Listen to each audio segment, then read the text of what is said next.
আসসালামু আলাইকুম। এটিএন বাংলার গ্রামগঞ্জের খবরে আপনাদের সবাইকে স্বাগত জানাচ্ছি ফাতিহা শাফি। শুরুতেই থাকছে সংবাদ শিরোনাম।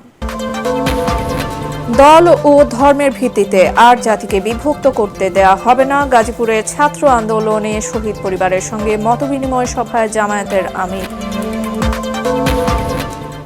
এবং প্রবল বৃষ্টি আর উজান থেকে নেমে আসা ঢলের কারণে শেরপুরের ঝিনাইগাতি ও নালিতাবাড়ী সদর সহ 2 উপজেলার 10টি ইউনিয়নের নিম্নাঞ্চল প্লাবিত।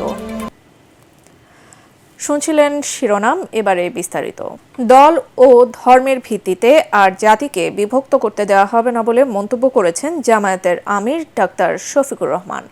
রাজনীতিতে কোনো ব্রাহ্মণ নীতি চলবে না বলেও জানান তিনি। গাজীপুরে ছাত্র আন্দোলনে নিহত শহীদ পরিবারের সদস্যদের সঙ্গে আয়োজিত মতবিনিময় সভায় এসব কথা বলেন তিনি।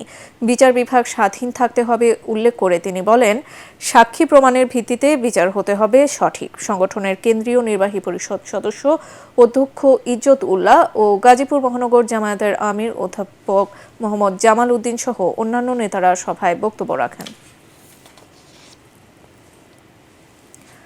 প্রবল বৃষ্টি আর উজান থেকে নেমে আসা ঢলের পানিতে শেরপুরের সীমান্তবর্তী ঝিনাইগাতি ও নালিতাবাড়ী সদর সহ 2 উপজেলার 10টি ইউনিয়নের নিম্নাঞ্চল প্লাবিত হয়েছে। বৃহস্পতিবার সন্ধ্যা থেকে রাতভর এই বৃষ্টিতে গ্রামীণ অধিকাংশ রাস্তাঘাট ও বিস্তীর্ণ এলাকার ফসলের মাঠ তলিয়ে গেছে। হাঁটু পরিমাণ পানিতে নিমজ্জিত হয়েছে অনেক বাড়িঘর। এতে পানিবন্দী হয়ে পড়েছে কয়েক হাজার মানুষ। শেরপুর পানি উন্নয়ন বোর্ড জানায়, নালিতাবাড়ী উপজেলার চেল্লাখালী নদীর পানি বিপদসীমার 525 সেন্টিমিটার উপর দিয়ে এবং ভোগাই নদীর পানি 56 সেন্টিমিটার উপর দিয়ে প্রবাহিত হচ্ছে।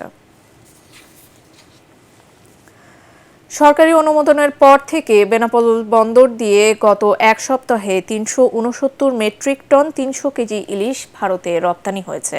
প্রতি কেজি ইলিশ রপ্তানি হচ্ছে $10 বা বাংলাদেশি 1180 টাকা দরে। দুর্গাপূজা উপলক্ষে বাণিজ্য মন্ত্রণালয় 2420 টন ইলিশ রপ্তানির অনুমতি দিয়েছে। ইলিশ রপ্তানির অনুমতি পেয়েছে 49টি প্রতিষ্ঠান। এর মধ্যে 48টি প্রতিষ্ঠান 50 টন করে 2400 টন এবং অপর একটি প্রতিষ্ঠান 20 টন ইলিশ রপ্তানি করবে।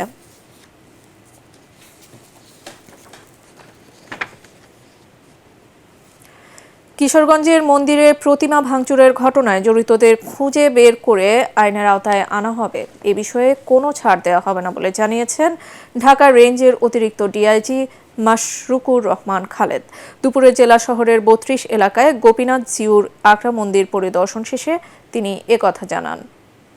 বৃহস্পতিবার ভোরে গোপীনাথ জিউর আকরার 7টি প্রতিমা ভাঙচুর করে দুর্বৃত্তরা। হবিগঞ্জে বালু বোঝাই ট্রাক থেকে 3.5 কোটি টাকা মূল্যের ভারতীয় শাড়ি ও থান কাপড় জব্দ করেছে বর্ডার গার্ড বাংলাদেশ বিজিবি।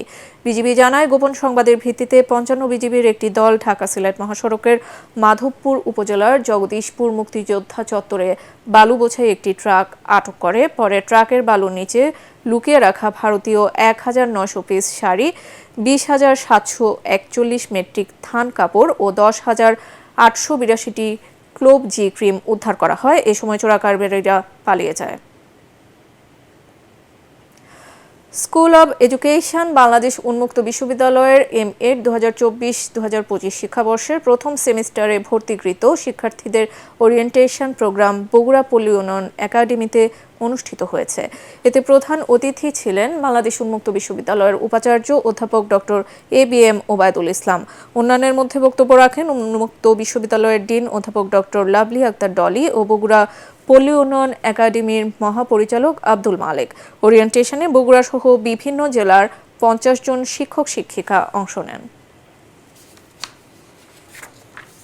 এই ছিল এখনকার মতো। রইল পরবর্তী সংবাদ দেখার আমন্ত্রণ। এটিএন বাংলা সংবাদ ইউটিউবে দেখতে ব্রাউজ করুন, youtube/ATN বাংলা নিউজ। ধন্যবাদ।